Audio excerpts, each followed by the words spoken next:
Bonjour à tous et à toutes. Bonjour. Bonjour. Bonjour. Bienvenue dans ce TEDUC Univers Science. Je vais inviter tous les participants spectateurs à couper leur micro, bien entendu, et également leur caméra s'ils ne souhaitent pas être filmés. Il vaut mieux aussi pour la lisibilité de la conférence. Je reçois l'invitation à accepter pour les personnes qui veulent accéder à la réunion. Pardon ? Excusez-moi, je reçois actuellement les personnes qui patientent dans les salles et c'est à moi de leur donner l'accès. Non, vous ignorez tout cela en fait, si c'est possible. Voilà, ça doit être un effet de Microsoft Teams.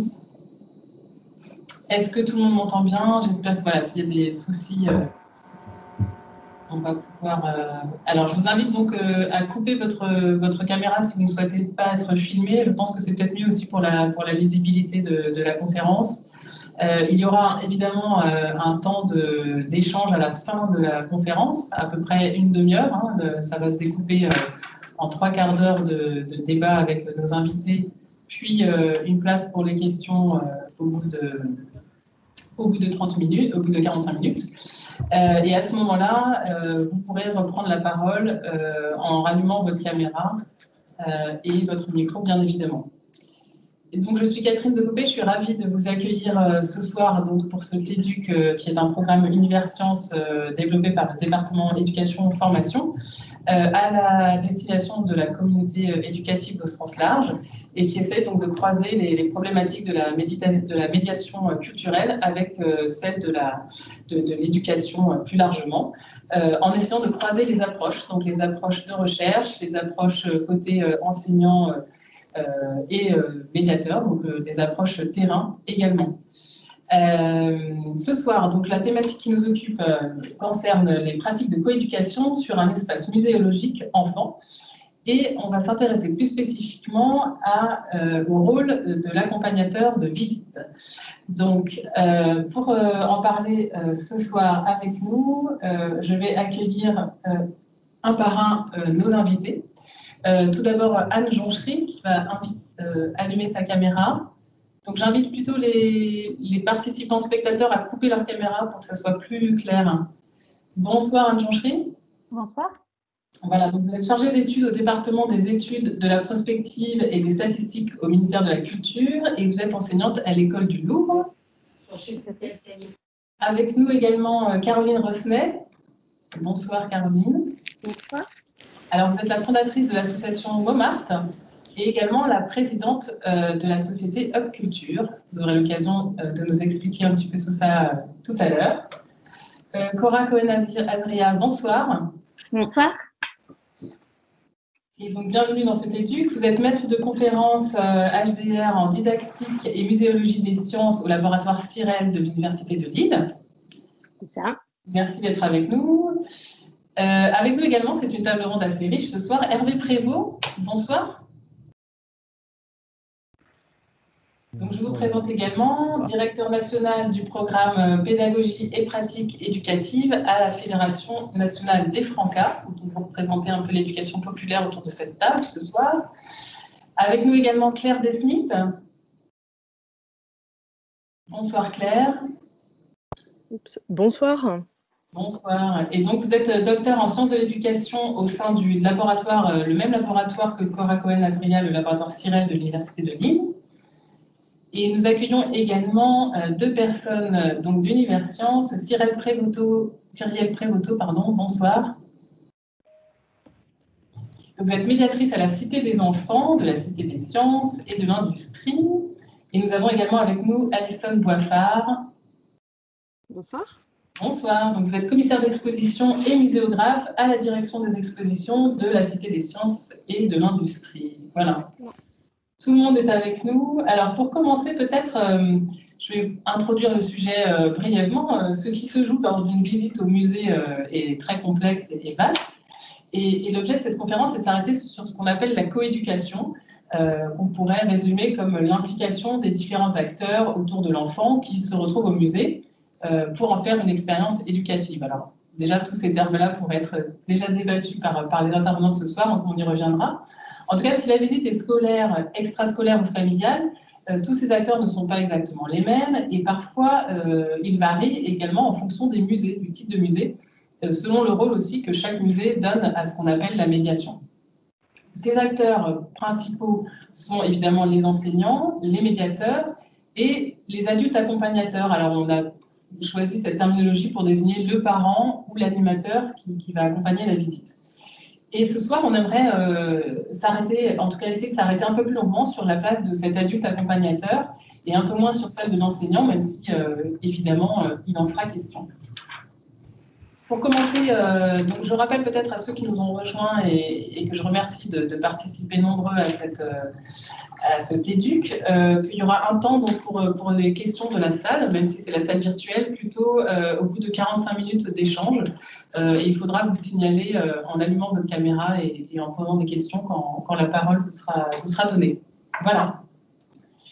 Donc on va rentrer dans le vif du sujet en posant peut-être le cadre et certaines définitions pour peut-être faire le point sur qu'est-ce qu'une visite scolaire, quelles sont les différences entre une visite scolaire, une visite périscolaire et une visite familiale en termes de cadre justement de visite et qu'est-ce que ça implique peut-être en termes de place pour les différents acteurs que j'ai précités. Cora Cohen-Azria, est-ce que vous pourriez peut-être voilà, nous donner des éléments de définition tels que vous l'analysez dans vos travaux?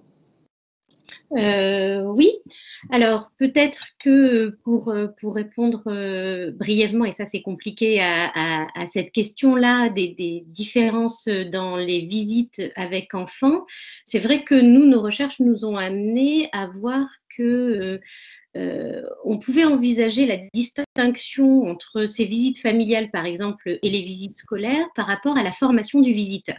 Et c'est ça qui nous a occupés dans nos recherches, c'est-à-dire qu'est-ce qui se passe entre celui qui est en position de médiateur et puis l'enfant ou l'élève qui est présent. Et pour le dire très rapidement, on s'est rendu compte qu'il semblerait, avec la lecture des travaux des sociologues, mais aussi ce que nous avons pu faire en didactique, que la formation du visiteur se passe du côté des visites familiales plutôt que les visites scolaires. Et donc, on a essayé de réfléchir à ce qui se joue à l'intérieur des visites familiales et des visites scolaires de façon différente. Alors, je ne sais pas si c'est le moment d'en parler ou si vous voulez qu'on y revienne après. Peut-être en deux mots, on peut essayer d'analyser ce qu'est la visite scolaire par rapport à la visite familiale. Est-ce que c'est quelque chose de plus contraint, moins contraint? Est-ce qu'on peut donner des éléments? Alors, en fait, pour retenir que quelques éléments, très clairement, ce qui va se jouer dans la visite scolaire, c'est qu'il y a une planification en amont de toute une série d'éléments qui vont cadrer la visite, c'est-à-dire on va cadrer les contenus, on sait d'avance ce qui va être travaillé durant la visite scolaire au musée et on sait d'avance l'itinéraire qui va être pris dans le musée et sur quelle œuvre, sur quel objet nous allons nous arrêter pendant la visite scolaire. Il peut y avoir des imprévus, mais cette anticipation est forte. Du côté de la visite familiale, on est sur quelque chose de très différent. Le déplacement, la déambulation va se faire en fonction du désir de l'enfant et les contenus vont être aménagés également en fonction de ce que l'enfant va vouloir savoir quand il va se mettre devant une œuvre, quand il va questionner ses parents. Finalement, tout est au service de son désir et de façon un peu contre-intuitive, finalement, il va y avoir beaucoup de lecture au sein de l'exposition par les familles, surtout par les adultes qui accompagnent les enfants, et finalement très peu de mobilisation de cette lecture-là dans les visites scolaires. Pour le synthétiser relativement rapidement, on pourrait dire que dans les visites familiales, on a véritablement une expérience de visiteur, puisque l'enfant va être mis en situation de visiteur et il va mener sa propre visite à l'aide de ses accompagnants. Tandis que dans la visite scolaire, on va avoir une expérience de visite et c'est davantage le contenu qui va être le moteur de la visite plutôt que l'expérience même du visiteur. On a une visite qui s'opère pour un groupe et c'est un travail sur un contenu plutôt qu'un travail sur un sujet, le sujet visiteur que peut être l'enfant ou l'élève. Merci beaucoup. Alors c'est vrai qu'on va revenir un petit peu sur ce qu'est la visite familiale, notamment avec Caroline Rosnet, qui à mon avis a des choses à nous dire sur la question. Mais juste avant, j'aimerais faire un point peut-être avec Hervé Prévost sur la visite périscolaire. Est-ce qu'on peut peut-être la caractériser de façon plus précise, voilà, parce que est-ce que c'est un entre-deux entre la visite familiale et la visite scolaire, ou c'est encore autre chose? Ah bah, je pense que c'est encore autre chose. Alors, déjà, au Franca, on revendique la complémentarité entre les différents espaces et les différents temps éducatifs, hein, la famille, l'école, le périscolaire. Je rajouterais aussi l'extrascolaire pour complexifier un petit peu les choses, parce que ça a aussi des spécificités entre l'attitude des enfants tout au long de l'année sur les moments scolaires, et puis l'extrascolaire pendant les vacances. C'est pas du tout la même attitude des enfants, c'est pas la même fatigue, c'est pas la même envie, c'est pas donc ça fait beaucoup de paramètres qui diffèrent. Et puis l'autre élément pour introduire ce thème, c'est aussi ce qui va spécifier les choses, c'est est-ce qu'on est dans une visite unique, c'est-à-dire qu'on vient au musée juste comme ça pour une fois, ou est-ce que c'est une visite qui s'intègre dans un projet de plus ou moyen terme. Donc pour moi, en tout cas périscolaire, extrascolaire, ce qui change par rapport au scolaire, c'est les objectifs. Donc là, je rejoins ce qui vient d'être dit, et puis aussi la pédagogie qui va pas être la même. L'autre élément qui singularise sans doute les visites péri-extrascolaires, c'est les adultes qui interviennent. Les animateurs, les animatrices n'ont pas du tout la même posture individuelle vis-à-vis d'un musée que des enseignants. Et puis aussi la relation entre les enfants et les adultes. Hein, c'est un peu des évidences, mais la relation entre un enfant et son enseignant, ou un enfant et son animateur, n'est pas du tout de même nature. Et dans une visite au musée, c'est quelque chose de très prégnant.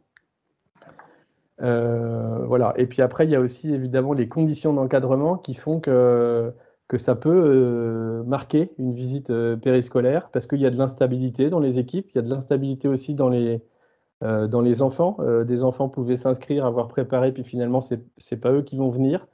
L'animatrice qui avait préparé, finalement, c'est pas elle qui vient. Donc ça, évidemment, ça peut chambouler complètement, et ça n'arrive pas ou très peu dans le cadre scolaire. Donc l'imprévu concerne aussi l'imprévu dont parlait Cora Cohen-Azria, concerne également la visite péri et extrascolaire, peut-être. Absolument. Plus. Voilà. Caroline Rosnet, je vous laisse la parole peut-être, et on va glisser lentement vers cette question de la place de l'adulte. Mais votre expérience justement de la visite familiale qui vous a poussé à vous investir via votre association Montmartre et à donner des outils intermédiaires finalement entre les musées et les institutions culturelles et les familles. Qu'est-ce que vous avez à dire justement sur cette spécificité de la visite familiale, et partant de la place de l'adulte, sachant que, on y reviendra, l'adulte, le parent peut être soit dans la visite familiale, soit dans la visite scolaire, et dans ce cas-là, c'est encore autre chose. Oui, alors peut-être que le plus simple, c'est d'expliquer que à l'origine, j'ai fait des études d'histoire de l'art. J'ai toujours été passionnée par la transmission. Et j'ai beaucoup aimé toute la culture qu'on pouvait trouver dans les centres scientifiques, les CCSTI, la Cité des Sciences, le Vaisseau, etc., etc. Et j'ai fait un constat, c'est que toute la parentalité qu'on peut avoir dans les centres scientifiques, souvent, on ne l'avait pas dans les musées de beaux-arts ou dans les muséums, encore que dans les muséums plus que dans les musées de beaux-arts. Et donc, je travaille dans l'ingénierie culturelle depuis 15 ans, et quand j'essayais de sensibiliser les structures culturelles qui voulaient mettre en place des activités en direction des scolaires, je leur disais, mais il y a un autre champ à investir, c'est celui vraiment de la parentalité. Et donc, ça a été vraiment c'est mon champ de recherche. Comment est-ce qu'on peut créer des moments de parentalité intéressants, vraiment qualitatifs au musée, et comment faire aussi qu'on puisse faire de l'éducation populaire aussi au musée. Donc, ça passe, je pense, par une chose déjà très importante, le fait de rendre accessibles les musées. On a créé la charte de Montmartre et les 10 droits du petit visiteur pour désacraliser l'entrée au musée, faire que tout le monde se sente légitime et ait envie de rentrer. Mais ensuite, on a constaté que, en effet, beaucoup d'activités étaient organisées pour les scolaires. Et que le visiteur individuel, finalement, on en parle tout le temps, il est dans les billetteries, mais il n'existe pas. On visite en famille, on visite en couple, on visite entre amis, mais on visite rarement seul. Et à partir de là, comment est-ce qu'on accueille les familles dans les musées? Souvent, on a des petits livrets de visite, on a de plus en plus de dispositifs interactifs, mais on n'a pas forcément les parents ne sont pas sachants tout le temps. Ça nécessite énormément de prérequis pour faire une visite dans des musées de beaux-arts ou dans des musées scientifiques. Donc, si on n'a pas créé des outils pour aider les adultes à partager des moments au musée, c'est très compliqué. Donc, j'en parlerai peut-être après si ça vous intéresse, mais du coup, on a co-créé avec l'association Montmartre des outils pour justement aider les adultes, les parents et les adultes qui accompagnent des groupes d'enfants à découvrir ensemble des collections en s'appuyant vraiment sur tous les types d'intelligence et pas seulement sur les intelligences scolaires. Merci. Alors, je pense il est temps peut-être on reviendra évidemment au terrain et à la pratique et à ces outils à de multiples moments. L'idée peut-être maintenant, ce serait d'analyser quelle place peut avoir l'adulte accompagnateur. Alors, peut-être que ça va dépendre justement du type de musée, mais on va prendre peut-être des exemples très concrets en donnant la parole à Alison Boiffard. Je rappelle que vous êtes commissaire d'exposition et muséographe à la direction des expositions de la Cité des Sciences et de l'Industrie. Vous avez identifié 3 rôles de l'adulte accompagnateur, 3 postures plutôt, dont il s'empare ou pas. Est-ce que vous pourriez nous en dire un peu plus ? Alors, en fait, c'est même pas qu'on a identifié, c'est carrément qu'on propose 3 postures différentes à l'actuelle Cité des enfants des plus petits, donc celle des 2-7 ans. On est parti d'un constat quand on a refait la Cité des enfants il y a maintenant 16 ans, c'est que, bien sûr, la Cité des enfants, c'est pour les enfants, mais qu'il faut quand même parler aux adultes, aux accompagnateurs et savoir un peu comment on leur parle. Et que parfois, ils ont du mal à trouver leur place et que c'est toujours bien pour ceux qui ont envie qu'on les aide un petit peu à se positionner. Donc, du coup, on a vraiment cherché à trouver 3 catégories de postures et on l'a écrit. On les a écrits, on les a même dessinés. Il y a des petits pictos sur les murs. Donc, les 3 postures, c'est observer, encourager ou jouer avec l'enfant. Et ce qu'on dit à l'adulte, c'est que c'est à eux de voir quelle posture ils vont adopter élément par élément. Et on leur conseille aussi de savoir, enfin, peut-être qu'il y a d'autres postures, donc ils peuvent aussi trouver d'autres postures en plus. Donc ça, c'est vraiment la posture qu'on conseille à la Cité des enfants des petits. Chez les grands, on est beaucoup moins dans ce type de discours envers l'adulte, parce que ils laissent beaucoup plus les enfants faire. Alors les grands, c'est les 5-12 ans, la Cité des enfants des 5-12 ans. Voilà, donc ils sont beaucoup plus, ils laissent les enfants beaucoup plus libres. Par contre, à chaque fois, on essaie de donner des pistes aux adultes accompagnateurs pour jamais les mettre en difficulté. C'est-à-dire que chez les petits, ils ont les consignes qui sont écrites, qu'ils vont pouvoir lire à l'enfant pour essayer de guider l'enfant et de l'aider à découvrir les éléments au mieux. Chez les grands, on a un petit peu plus de contenu scientifique. Donc, l'idée, c'était de mettre des tout petits textes pour que l'adulte puisse lire ce texte et pouvoir répondre aux questions des enfants, même si lui, il connaît pas forcément l'élément qui est en jeu avec le vortex, par exemple. Il n'a pas forcément les mots pour l'expliquer. Nous, on leur donne des mots pour l'expliquer. Maintenant, on a aussi essayé autre chose dans l'exposition Cabane, qui était une exposition temporaire qui est maintenant fermée, qui était une autre posture que l'on souhaitait pour l'adulte. En fait, on a travaillé avec des experts qui nous ont dit les cabanes, chacun a son envie de cabane à un instant donné. Et l'idée, c'est de ne pas imposer une visite aux enfants. Donc, l'adulte arrive à se détacher de son envie de cabane à lui et de son envie de faire quelque chose à l'enfant et qui se laisse amener par l'enfant. Donc là, on a essayé quelque chose de totalement différent, c'est-à-dire qu'on a enlevé les consignes. On a eu un petit texte à l'entrée qui conseillait aux adultes de se laisser guider. qui donnait quand même un petit peu de contenu, qui disait que sur le site internet, on avait du complément s'il y a besoin, s'ils avaient envie vraiment d'être accompagnés, et par contre de se laisser guider par les enfants. Et les enfants pouvaient comme ça habiter les cabanes de la manière dont ils le souhaitaient. Et comme on a quand même l'habitude de notre public, on sait que ça peut perturber quand même les adultes, on avait dans l'exposition des facilitateurs de visite, donc des personnes qui étaient là, bienveillantes, pour accueillir les adultes qui ne savaient pas trop, parce que d'habitude ils font faire, mais là ils ne font pas faire, ils ne savent pas quelle place ils ont, pour aider à comprendre ce qui était attendu, pour aider à trouver sa place. Et ces facilitateurs de visite, ils permettaient justement cette médiation entre l'exposition et les adultes un petit peu qui étaient en demande en tout cas de conseils sur leur posture. Alors, merci beaucoup. C'est vrai que là, il y a beaucoup de pistes qui sont lancées par votre exemple très concret avec la Cité des enfants. Il y a aussi cette question, peut-être certains souhaiteront y revenir, de l'autonomie. Quelle autonomie on laisse à l'adulte accompagnateur?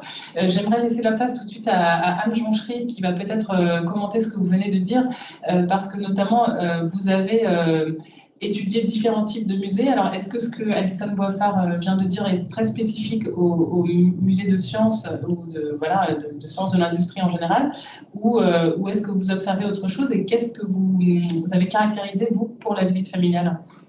Alors oui, je rebondirai complètement sur ce que vient de dire Alison Boiffard.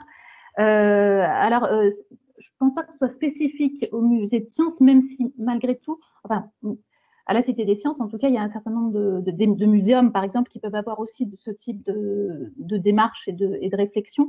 C'est vrai que dans les musées d'art, l'attitude des parents est souvent peut-être moins claire, en tout cas moins clairement explicitée, ce qui peut, j'y reviendrai, engendrer des formes d'intimidation sociale, d'intimidation culturelle dans certaines familles, qui peuvent avoir un impact important, puisque ça peut aussi entraîner l'arrêt de ce type de visite. Je reviendrai juste avant sur les différentes postures, effectivement, que vous indiquiez.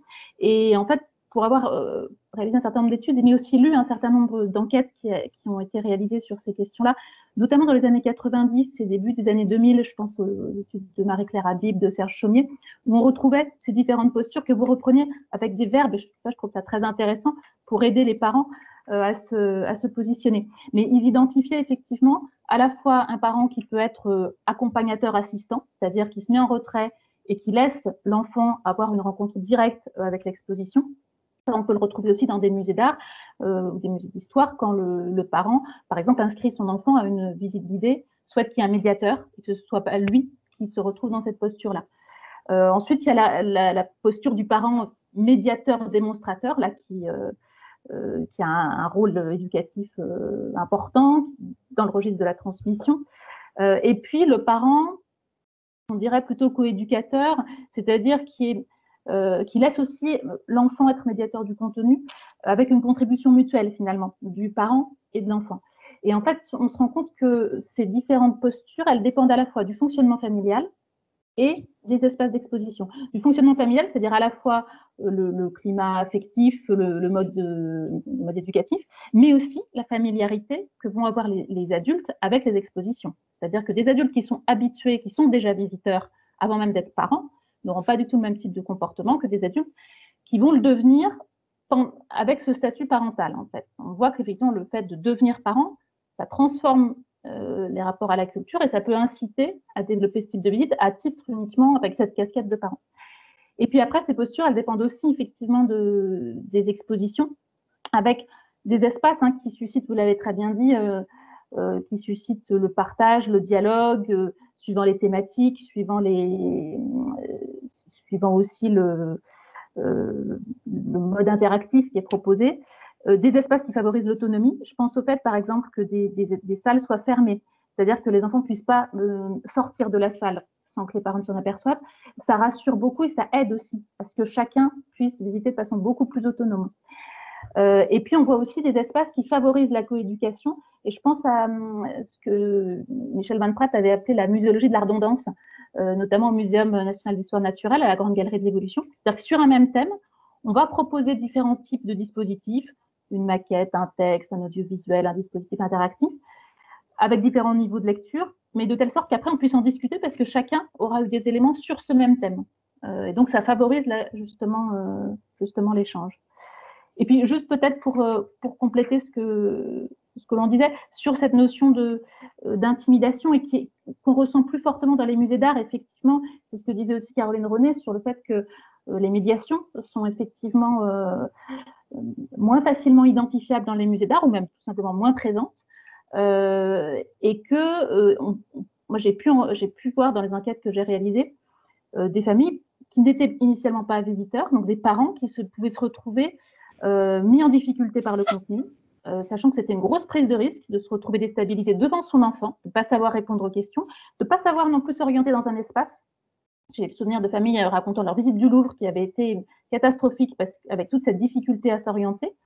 Et c'est là où on voit toute l'importance de médiation très claire, effectivement, qui puisse orienter la posture de l'adulte pour qu'il puisse prendre pleinement, participer pleinement de la visite et prendre pleinement sa place par rapport à son enfant, y compris une place peut-être d'observateur, mais qu'on lui autorise et que l'enfant puisse aussi, lui, réaliser son expérience sans être mis en difficulté. Voilà.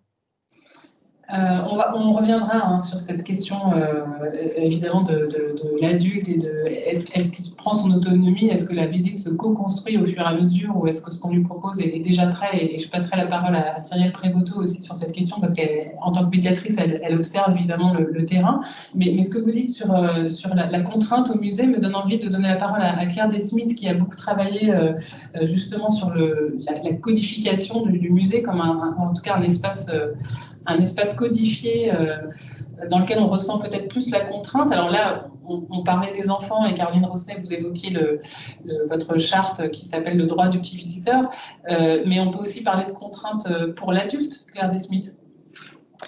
Et oui, tout à fait. Moi, je voulais rebondir sur cette question de la contrainte et à travers les différents types d'ailleurs de visites qui ont été évoquées, les visites individuelles, périscolaires, extrascolaire, scolaire ou familiale, en fait, à chaque fois, on pense la différence, la diversité des visites, mais il faut aussi penser peut-être le fait que toutes ces visites se déroulent dans un lieu qui est une institution extrêmement contraignante. Le musée, c'est un lieu c'est un espace, on pourrait définir un espace contraint, un espace de la contrainte.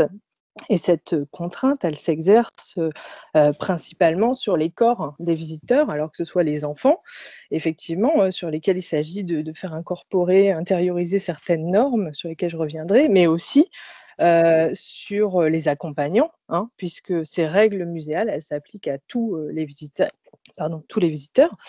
Et notamment ces règles, enfin le musée, moi j'ai essayé de l'observer comme une institution de discipline, une institution disciplinaire, alors pas au sens fort, comme dans les travaux de Michel Foucault par exemple, au sens d'une institution totale, mais le musée, intrinsèquement, on peut dire qu'il travaille à la production en tout cas à la production de normes qui visent à la production d'une distance entre ce qui est sacré, donc les œuvres, et ce qui est profane, et en l'occurrence le corps des visiteurs.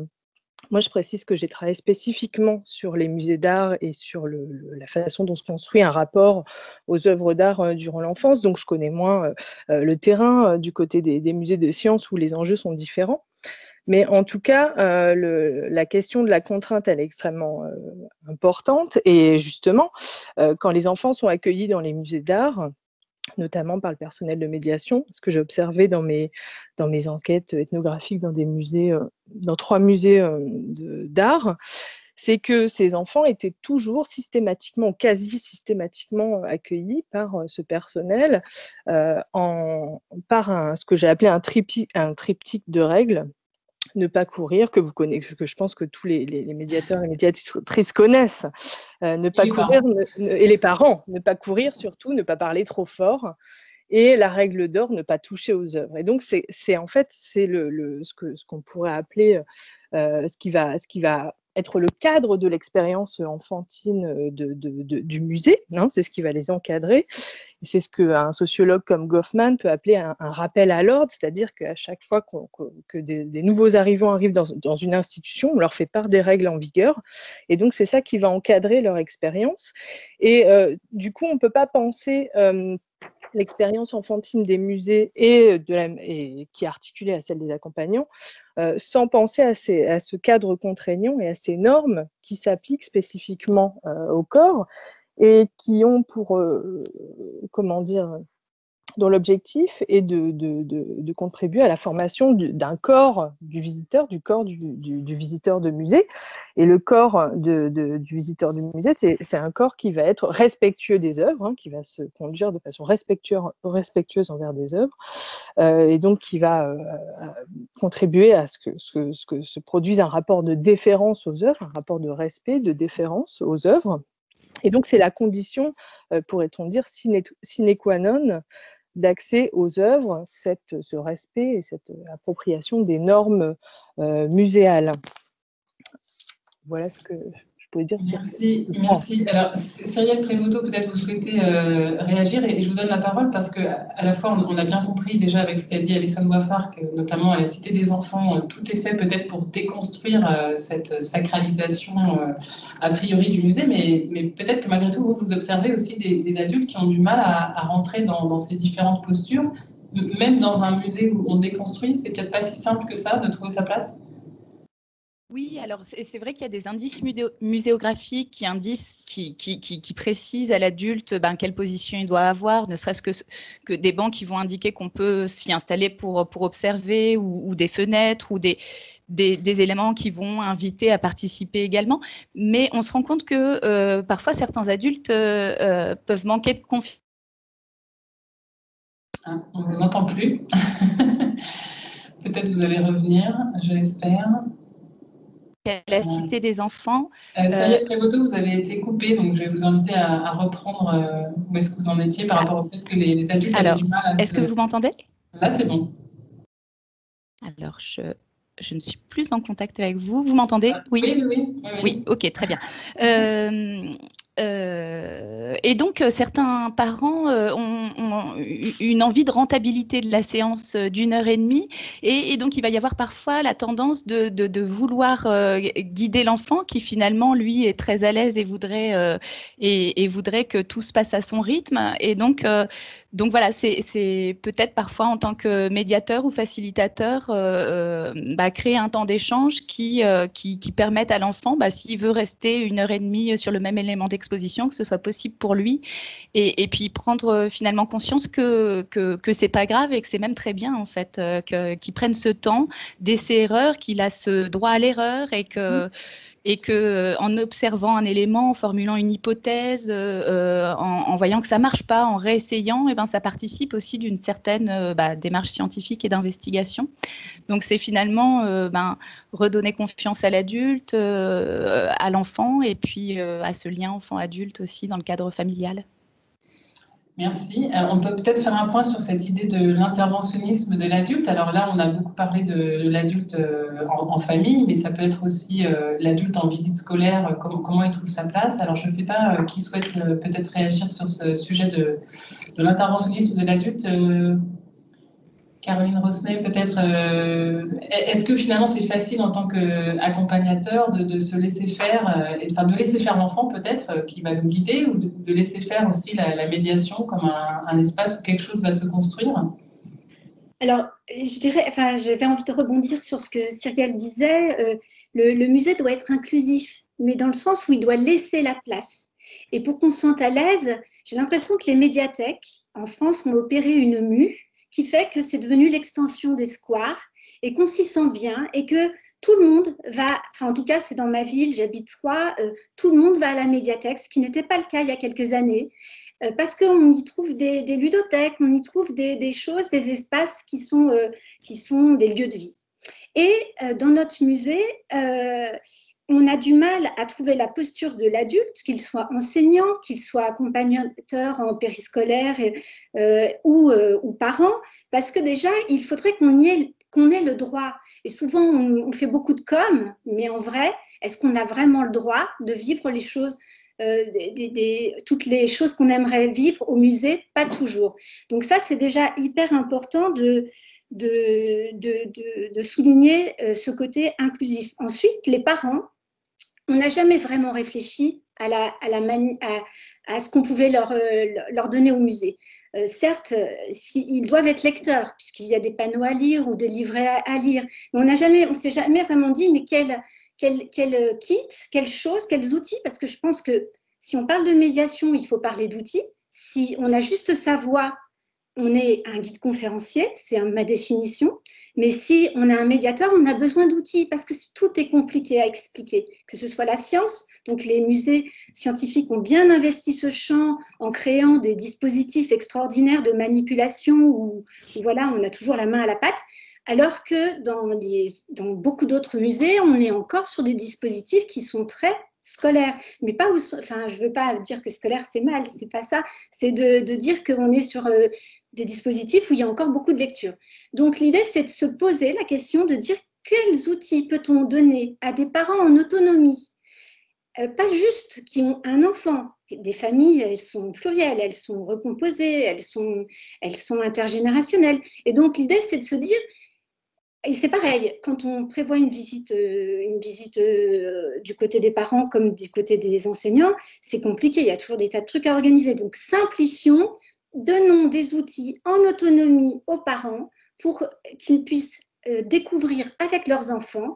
Et donc, c'est l'idée qu'on a eue avec l'association Montmartre, de se dire, puisqu'on ne trouve pas ces outils, créons-les. Et donc, on s'est mis à réfléchir autour de trucs et astuces qu'on a délivrés sur le site internet, des choses toutes bêtes que tout un chacun, parent, on pouvait faire au musée pour s'amuser avec et apprendre avec nos enfants. Mais après, on s'est rendu compte que c'était un peu un vœu pieux d'imaginer que les gens allaient venir sur notre site internet, regarder les trucs et astuces qu'on a mis. Donc, on s'est dit, on va créer un outil. Et donc, on a créé un sac, le sac de musée au jeu, qui ensuite a donné lieu à des sacs de musée au jeu au départ pour des musées beaux-arts. Ensuite, on en a créé pour des muséums, on en a créé pour des jeux littéraires. Et ça fonctionne bien. Donc, c'est un sac qui contient tout le matériel nécessaire pour la visite d'un musée de beaux-arts, par exemple, ou pour une maison d'auteur, ou voilà. Et ce sont des jeux sans aucun prérequis, ni en sciences, ni en art, qui ont des ressorts sur lesquels tout le monde peut être intéressé. Par exemple, on va mimer une sculpture, on va se bander les yeux et décrire une œuvre, on va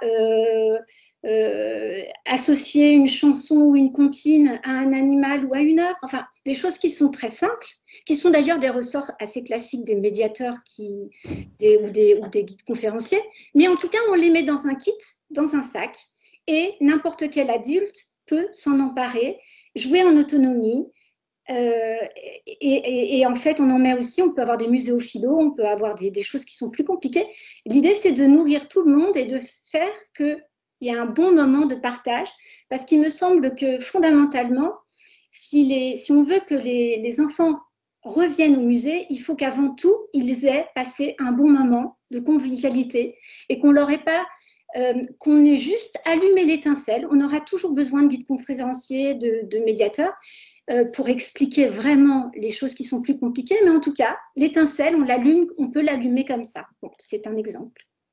Merci beaucoup. Alors, je vais donner la parole à Cora Cohen-Azria, justement peut-être pour revenir sur là vous parliez de la médiation, Caroline Rosselet comme étant le médiateur, celui qui va appuyer le contenu, mais on peut entendre la médiation plutôt au sens large, comme aussi incluant les guides conférenciers, par exemple.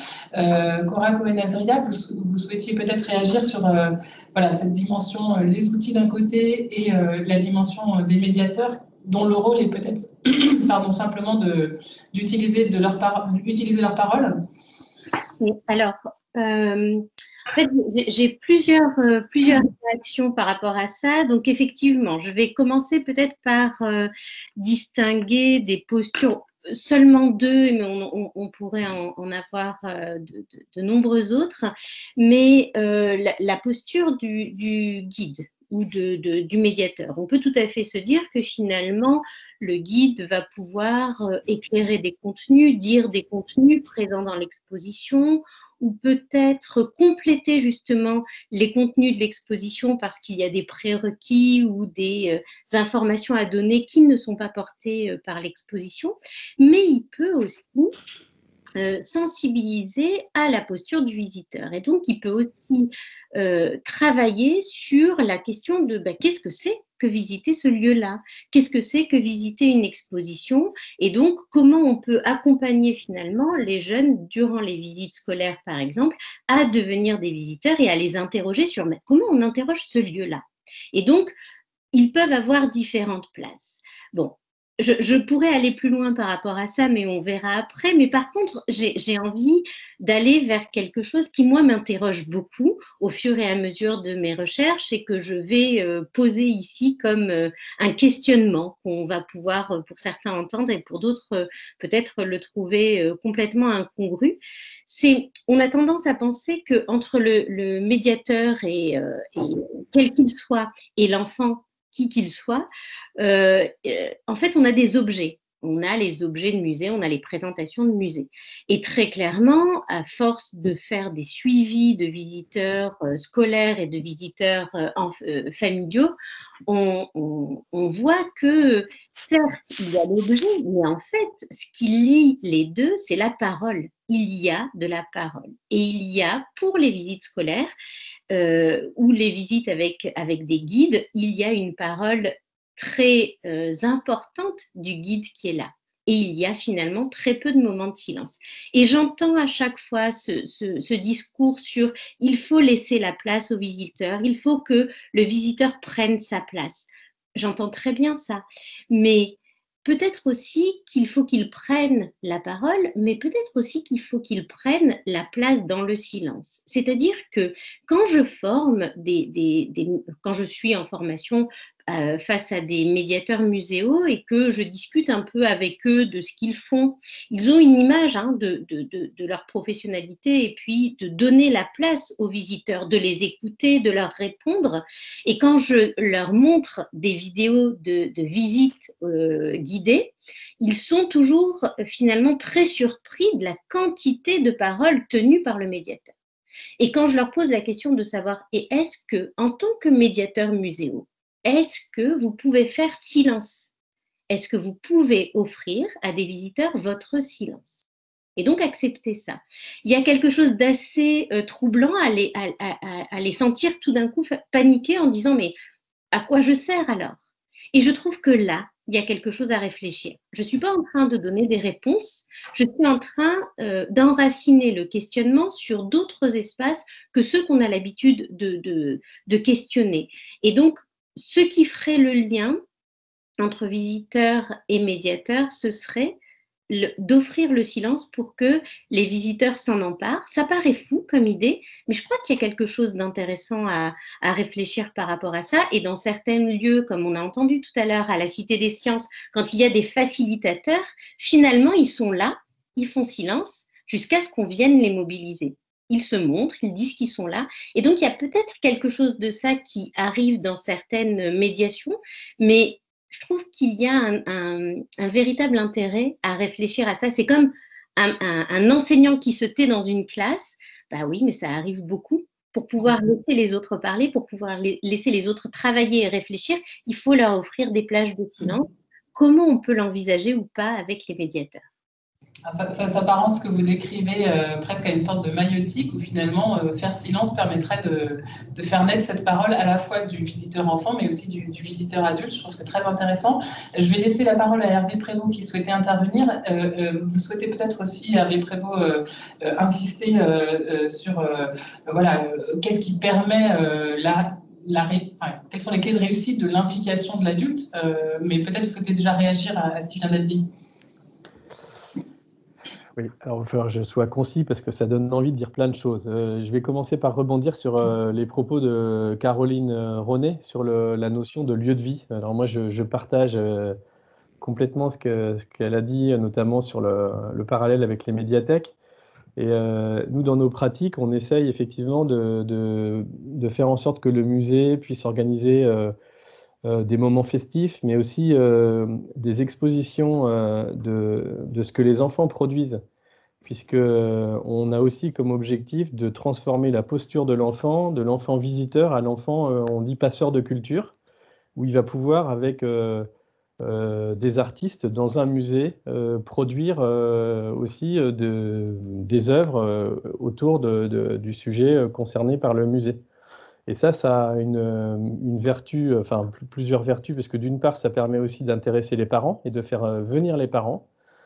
Ça permet de désacraliser le musée, puisque finalement, le musée qui était vitrine d'objets impressionnants devient vitrine de ce que j'ai fait avec mes amis pendant ce projet. Et si je pousse encore plus loin, moi, sur la notion de lieu de vie, j'ai entendu parler d'une expérience en Angleterre il y a quelques années où les enfants venaient passer la nuit au musée avec leur duvet. Et je trouve que ça, c'est un rêve, moi. En tant qu'éducateur, c'est vraiment quelque chose que j'adorerais pouvoir faire, aller jusque-là. C'est-à-dire, voilà, on vient au musée et puis quand le soir tombe, on met le duvet dans la salle d'expo. Et enfin, ça, je pense que c'est une expérience.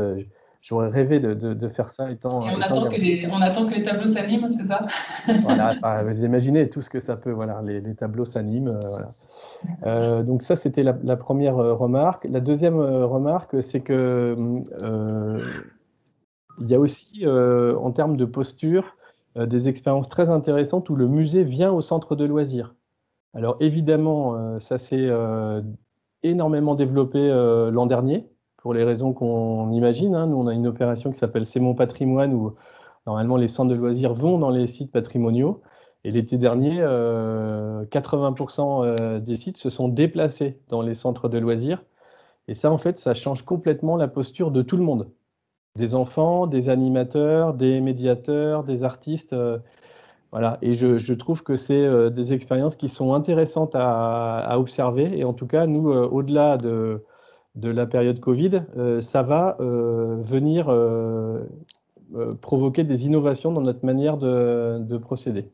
Et puis la dernière chose, je reviens sur les questions de posture des adultes. Peut-être insister sur l'importance de la formation, ou en tout cas de la préparation, et dans l'idéal, de la préparation mixte, c'est-à-dire entre les équipes, alors pour ce qui concerne le périscolaire et l'extrascolaire, entre les équipes d'animation et les médiateurs. Et finalement, les expériences les plus réussies, c'est quand les médiateurs et les animateurs participent au même temps de formation. Parce que ça va permettre de faire tomber des idées reçues, ça va permettre de mieux maîtriser le vocabulaire des uns et des autres.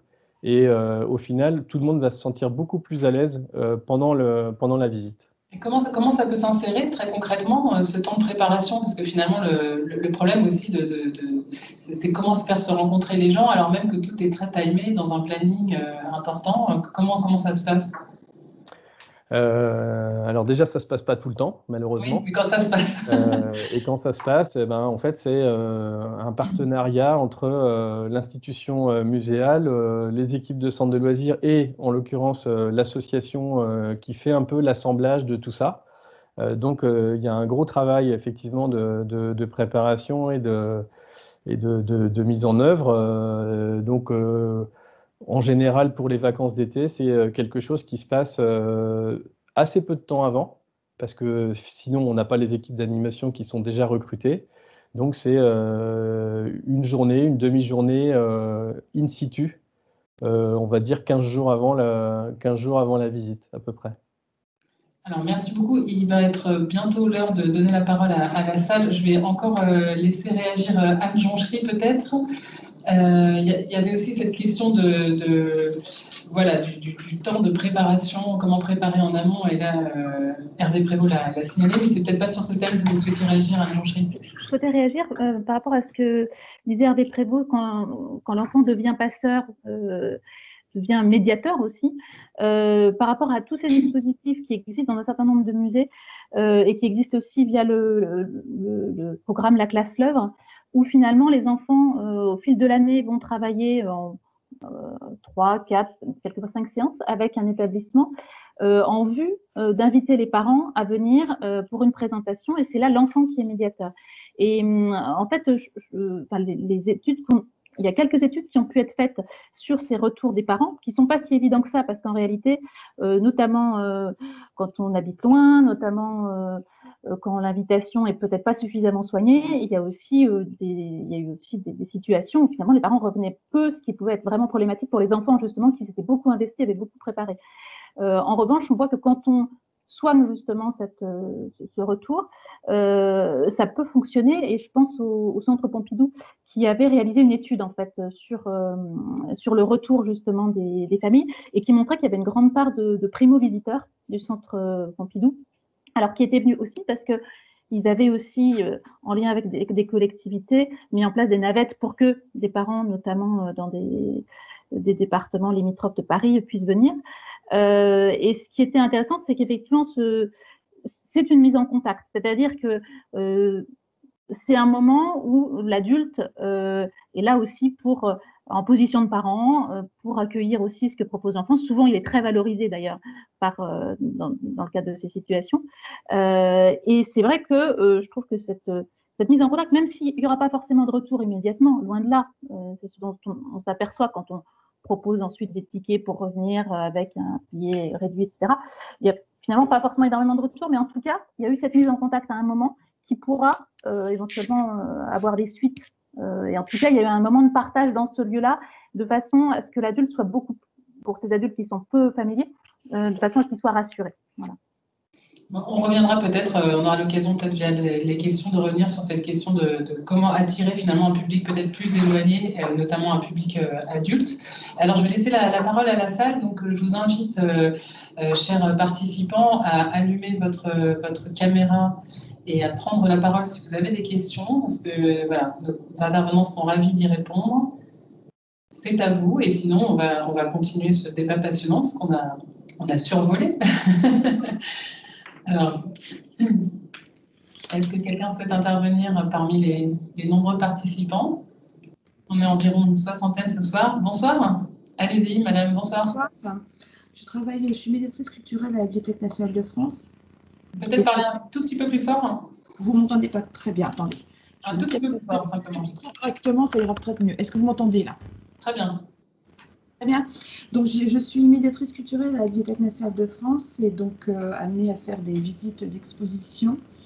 Et en effet, j'ai constaté en faisant, et je pense que on le fait un peu naturellement, ce temps de silence, d'une certaine façon, quand on déambule dans une exposition, parce qu'on a ce besoin, nous aussi. C'est aussi un besoin du médiateur, parce qu'avoir un discours qui se déroule, ce n'est pas forcément ce qui est le plus intéressant. Si c'est pour parler pour soi-même, ça n'a pas d'intérêt. Et qu'on voit bien dans les yeux du public qu'il y a ce moment-là, ils ont besoin de ce moment-là où on va les laisser avec l'objet ou le livre qui est présent. Et ça permet ensuite à poser des questions. Ils posent des questions plus facilement si on leur laisse le temps de silence. Alors que si on déroule, pour eux, je pense qu'on est les connaisseurs, on est ceux qu'on va leur apprendre, et eux, ils sont là pour écouter.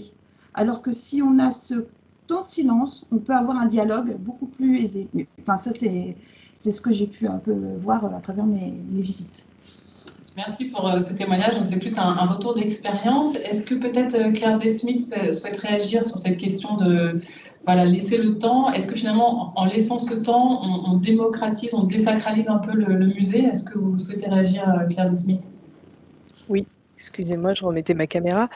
Oui, alors la question du silence, elle est intéressante parce qu'on a tendance, en l'occurrence les personnes, comme j'imagine beaucoup d'entre nous, sommes habitués au musée en tant que visiteurs, en tant qu'amateurs, amatrices de musée, à avoir un rapport positif au silence, mais je pense qu'il faut aussi penser à la diversité des enfants, des publics d'enfants qui viennent au musée.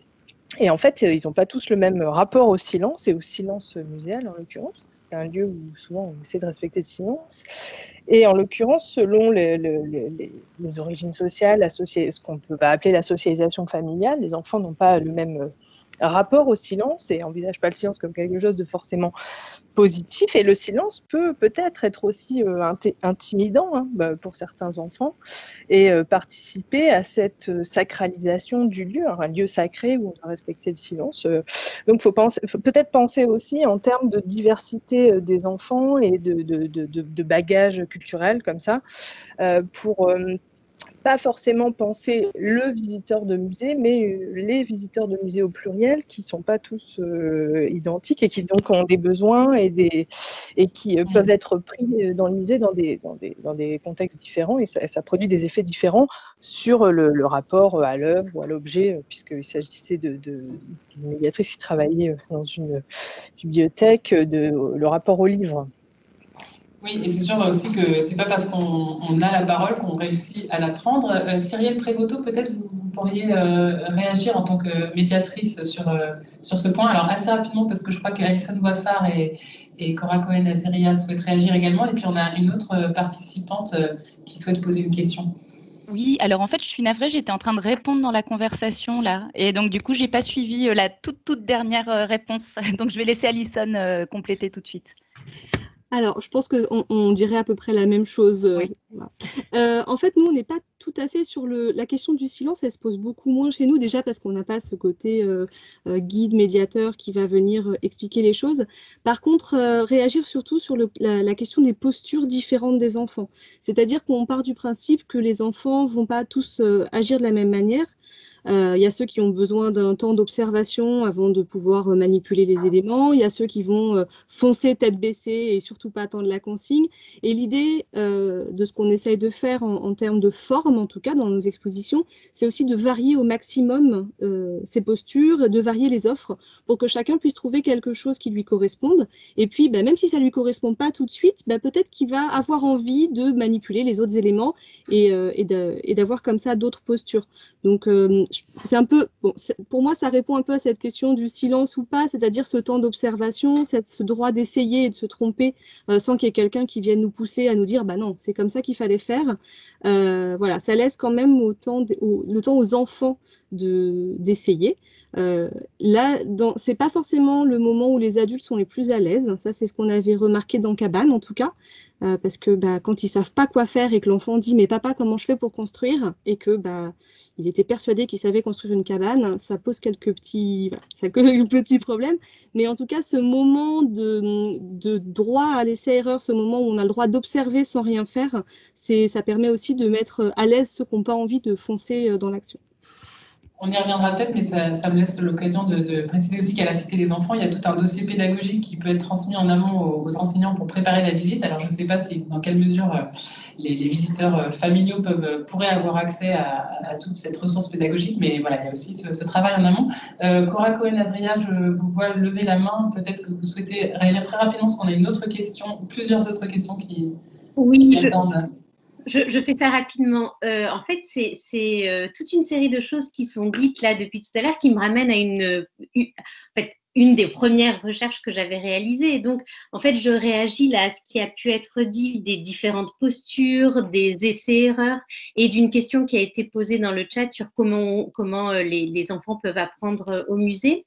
Et cette recherche que j'avais menée autour de l'activité du visiteur, du devenir visiteur, s'articulait sur l'idée que on pouvait mettre en dynamique les visiteurs en leur disant une chose relativement simple qui est l'exposition est un parti pris de l'équipe de concepteurs. Il y a un discours, une intention qui est là. Et finalement, c'est un lieu qui se prête à l'interprétation. Toi, en tant que visiteur, qu'est-ce que tu vois? Qu'est-ce que tu penses qu'on est en train de te raconter là? Et donc là, il y a une posture de visiteur qui est le visiteur est un interprète du lieu. Il a donc droit à ses essais-erreurs, il a donc droit à ses interprétations subjectives. Il n'y a pas une interprétation massive pour tout le monde, il y a des interprétations subjectives, exactement comme devant n'importe quelle œuvre finalement. Et là, je parle et j'inclus les musées de sciences à l'intérieur, puisque la mise en scène muséographique, c'est une œuvre finalement qui va être là. Et cette entrée-là met le visiteur dans une posture spécifique qui est, il y a des hommes derrière l'exposition, il y a des concepteurs, il y a une intention, et moi, j'arrive, je peux la lire, je peux l'interpréter, et donc je vais mener cette enquête-là. Et je trouve qu'ici, il y a une sorte de mise en dynamique où on n'est plus sur le contenu frontal, l'objet frontal, mais le dialogue entre concepteurs et interprètes, et donc entre muséologues, scientifiques, muséographes et visiteurs. Donc là, on quitte un peu l'idée de rentrer dans une case, mais finalement de se saisir de sa propre interprétation comme peut-être être le guide de la visite. Alors, je vais laisser la parole à Florence Michel-Boissière. Je vois que vous avez souhaité intervenir, et puis je crois qu'il y en a d'autres. Bonsoir. Alors, il faut rallumer votre micro. Sinon, on ne vous entend pas. Allez-y. Bonsoir. Alors, moi, je suis responsable des publics dans un château-musée dans le Calvados. Et effectivement, la place des parents, alors je pense surtout à notre public scolaire, n'est pas toujours très simple parce qu'ils peuvent avoir tendance à être vraiment en retrait et intimidés, ou être trop, ou participer peut-être presque trop activement.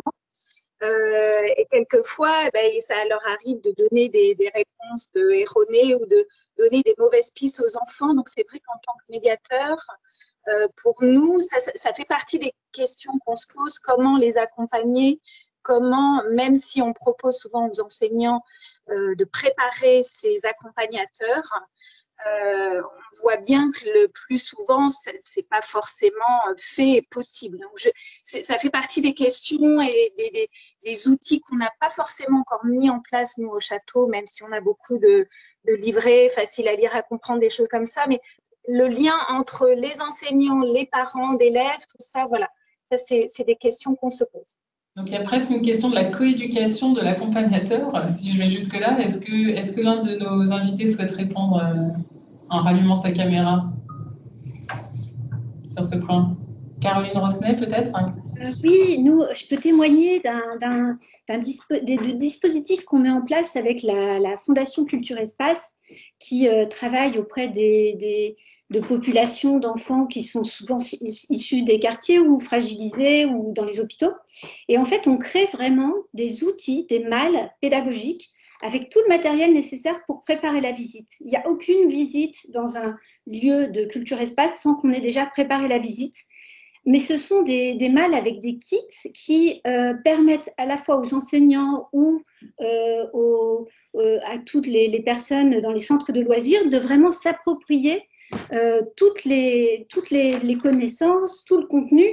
Et ensuite, je rejoins là aussi ce que disait Hervé Prévost, c'est qu'après, on a une visite qui est extraordinaire, qui peut être conduite à la fois par les médiateurs. En général, il peut y avoir des médiateurs de Culture Espace, mais c'est rarement le cas. C'est souvent les parents qui accompagnent ou bien les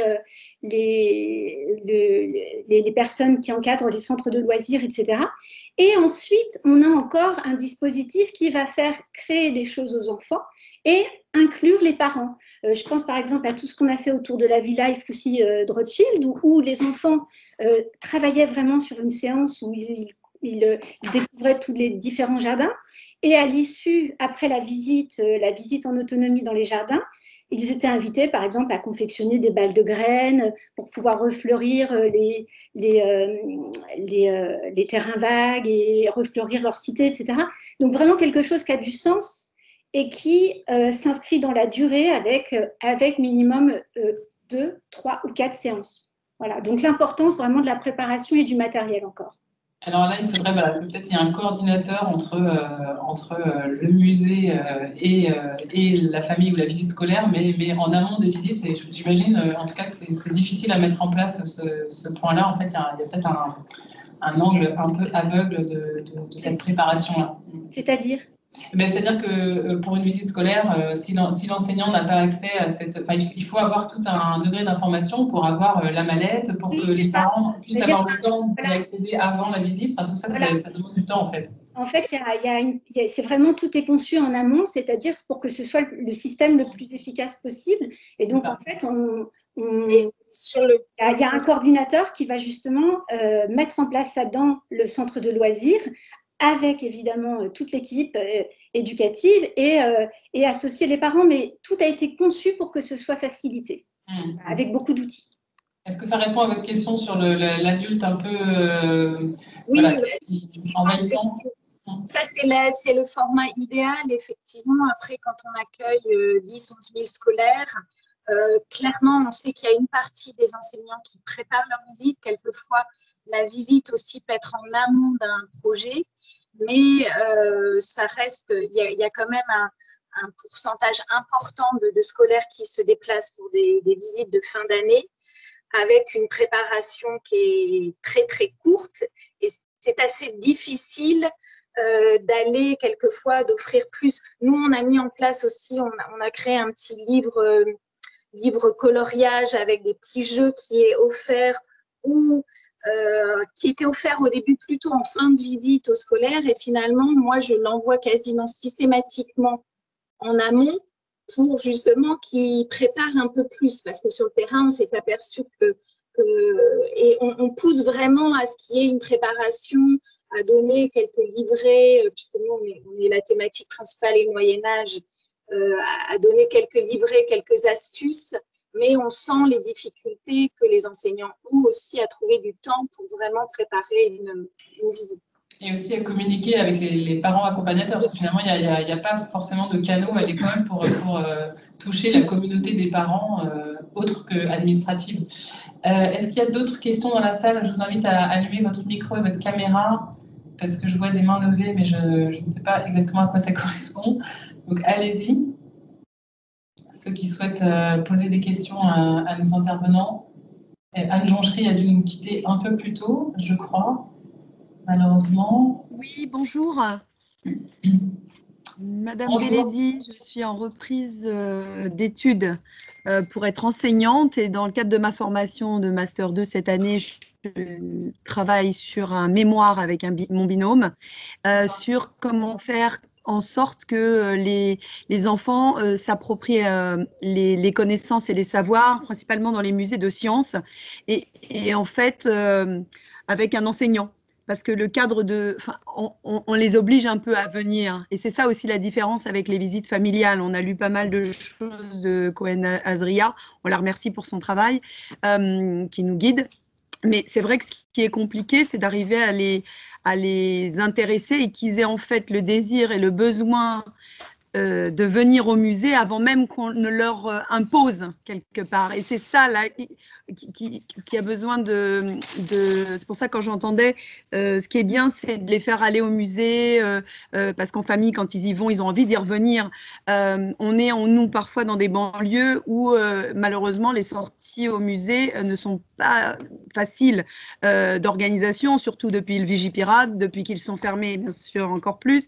Mais cette dynamique-là, on ne peut pas l'avoir dans ce cadre-là. Et visiter avec du numérique, c'est une question aussi qu'on peut se poser. C'est encore une autre façon de s'approprier un lieu, puisque c'est un lieu via des outils numériques. Et du coup, c'est encore une autre dimension, parce qu'il n'y a pas vraiment de présence à ce moment-là. Ce qu'on vit d'ailleurs actuellement en tant qu'étudiant derrière nos ordinateurs. Mais du coup, la question, c'est comment faire naître un désir d'aller au musée. Je parle toujours dans le cadre des sciences, sachant qu'il faut garder ce côté démarche d'investigation à découvrir sur place. Donc, faut leur donner un peu, mais pas trop. Donc, c'est savoir, voyez, piloter entre deux eaux. Et puis, en plus, il faut que la sortie puisse s'organiser au moment opportun de la séquence d'apprentissage.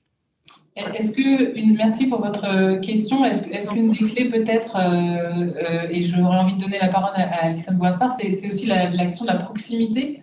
Je ne sais pas, est-ce que vous pouvez répondre peut-être à Christelle Belaïdi, Alison Boifard? Cyrielle Prévoto, d'ailleurs, je vous vois apparaître également. On ne vous a pas trop entendu. Oui, je laisse Cyrielle, je compléterai peut-être après sur les intentions que nous, on a quand on conçoit en tout cas une exposition. Oui, alors en fait, j'aimerais bien juste qu'on reformule un tout petit peu la question. Donc, c'est finalement comment donner envie aux enfants de venir au musée alors qu'ils n'en ont pas vraiment l'habitude et peut-être qu'ils sont assez éloignés en termes de bagages scientifiques, c'est ça? Et culturel aussi. Et culturel.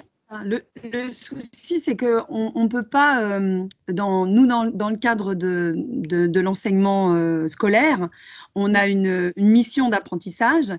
Et en fait, si on construit notre venue dans un but d'apprentissage, on va forcément guider, trop C'est guider. comment ne pas trop en dévoiler sur un sujet avant d'arriver. Exactement.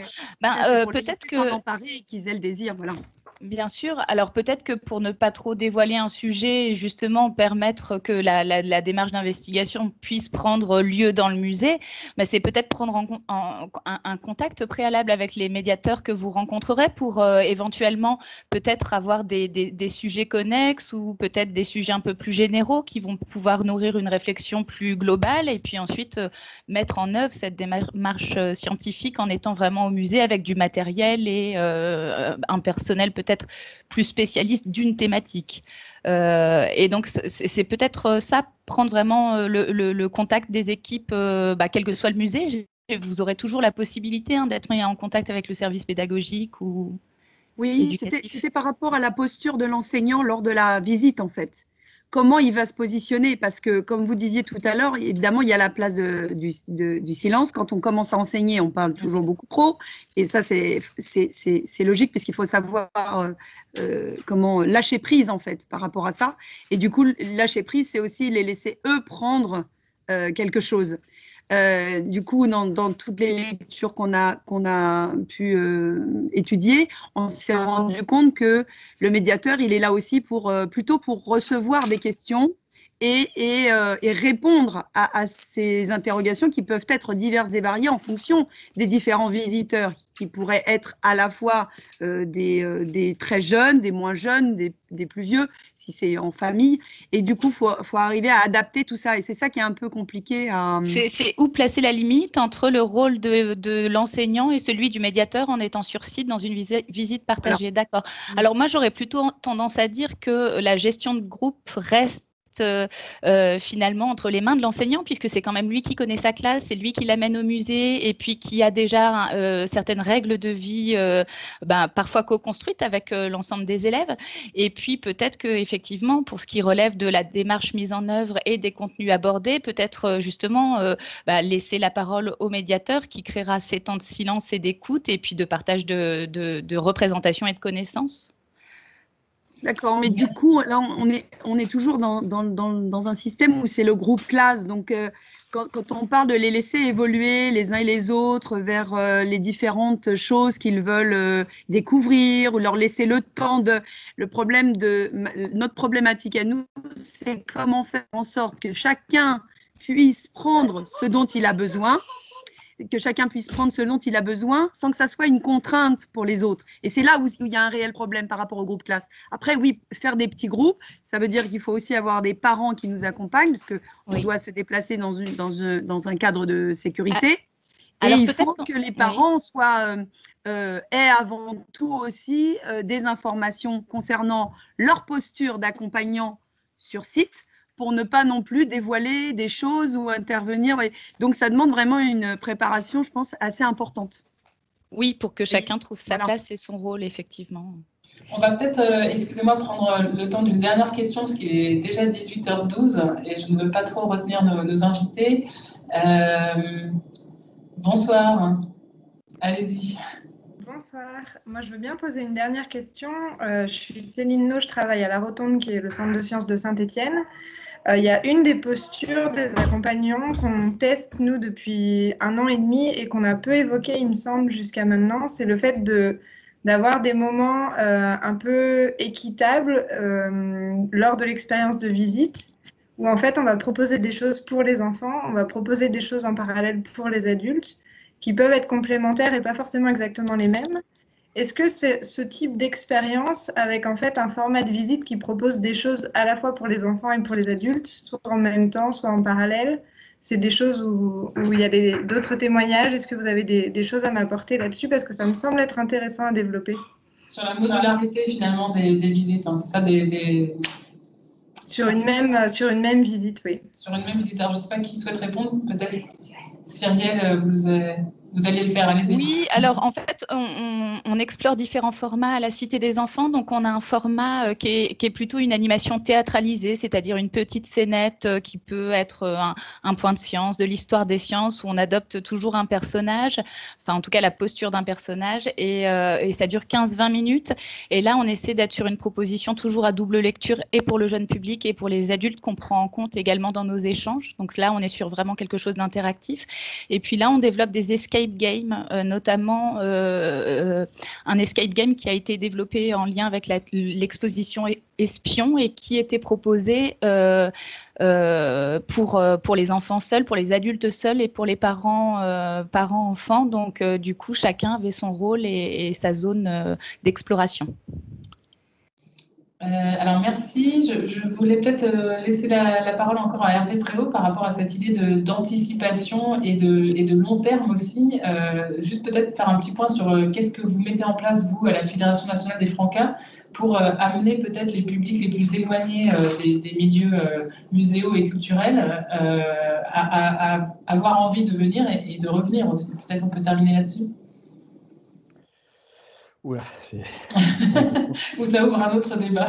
Non, mais oui, ça, je pense que ça ouvre un autre débat, mais enfin, je ne sais pas trop quoi dire. On va dire que c'est vraiment un travail au long cours qui doit dépasser la simple visite. Peut-être que le mot-clé, c'est la co-construction. La co-construction. La coordination, c'est-à-dire d'avoir aussi des adultes disponibles qui fassent le lien entre finalement le musée, l'école et les parents. Enfin, finalement, oui, c'est-à-dire que nous, des fois, on se qualifie d'assemblier. On dit qu'on essaye de faire de l'assemblage entre les différentes parties prenantes qui vont faire en sorte que le projet puisse se monter, réussir. Donc ça, c'est le côté positif. Le côté un peu pessimiste, c'est que c'est de plus en plus difficile à tenir ce rôle pour des raisons économiques, pour des raisons de moyens. Mais en tout cas, c'est ça, la clé de la réussite, c'est vraiment qu'on dépasse la logique de la prestation. Peut-être que c'est ça ma conclusion. C'est si on est juste dans la prestation, les animateurs vont s'en satisfaire. Et puis, les médiateurs vont faire une prestation dupliquée, quel que soit le public, et ça marche pas. Voilà. Donc, dans l'idéal, il faut rendre tous les acteurs plus actifs de cette. Tous les différents intervenants qu'on a identifiés, plus acteurs de la visite, et pas dans une logique de consommateur prestataire. Et les enfants en premier lieu, parce qu'effectivement, quand on dit, je reviens sur cette expression de passeur de culture, mais ça, c'est vraiment depuis 2005, là, autour de C'est mon patrimoine, on voit que c'est un des éléments clés de la réussite pour entraîner les parents. Je vous invite à regarder, j'ai mis dans le chat un lien là, vers un site où il y a un film sur C'est mon patrimoine. Si vous n'avez pas le temps de le regarder, regardez la dernière minute et vous verrez une petite fille qui explique pourquoi elle a envie de revenir. Et en fait, elle est devenue animatrice, voilà, après une semaine. Et c'est la définition exacte de ce qu'on entend par passeur de culture. Merci beaucoup à tous. Je rappelle du coup à tout le monde. Est-ce que je peux dire un mot de Jean-Claude Thirodon? Alors, je laisse la parole. Je ne vois pas qui parle, mais allez-y. Juste une seconde. Il y a un mot qui n'a pas été dit et que nous avions mis au début dans la charte des salles de découverte en amont, il y a maintenant un certain nombre d'années, années 70, qui était le mot restitution. C'est-à-dire qu'on s'efforçait à ce qu'après la visite, à l'intérieur de la classe ou quelque part même de la famille, il y ait un travail de restitution qui soit fait pour que le gamin puisse ou la gamine puisse exprimer ce qu'il avait typé dans l'événement. Et nous, ça nous intéressait en particulier quand on faisait les parties expérimentales pour se rendre compte de ce qui marchait et de ce qui ne marchait pas, ou de quel type d'exhibit, quel type de présentation, en particulier aussi artistique ou expérimentale, était à pousser, à produire et éventuellement à continuer. Il y a même une époque où j'avais, au niveau de la Cité des sciences, demandé à ce que les gamins après fassent des dessins que je mettais dans les couloirs. Bon, ça, c'était une autre façon aussi d'avoir la restitution. Donc, il y a peut-être cette idée. Merci. Donc, il y a peut-être cette idée aussi de prendre le temps après la visite, d'avoir un temps de retour, de restitution qui soit renvoyé au musée, soit débattu dans la classe ou même avec les parents après. C'est vrai qu'on n'a pas trop parlé de l'aval de la visite, mais j'imagine que ça compte aussi beaucoup dans toutes les thématiques. Faire les deux options, retour ou sur place. Voilà, c'est ça. Tout ça était assez compliqué, mais en tout cas, ça fait partie des choses à faire, puisque là, maintenant, tout est à réinventer. C'est formidable pour nous. Je ne verrai pas la fin. Vous la verrez, ça va être super ce qui va nous arrêter là-dedans. On a tout à faire, tout à faire.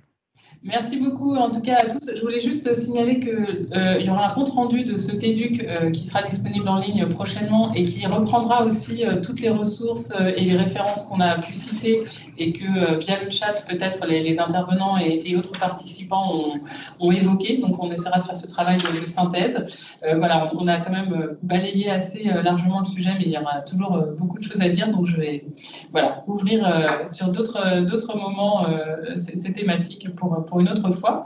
Je vous remercie à tous de votre participation et donc le prochain TEDUC sera le 17 mars autour de la science participative et de la transmission des savoirs, donc comment YouTubeurs et programmes de sciences participatives permettent ou non une réelle transmission des savoirs. Donc je vous retrouverai avec plaisir le 17 mars prochain.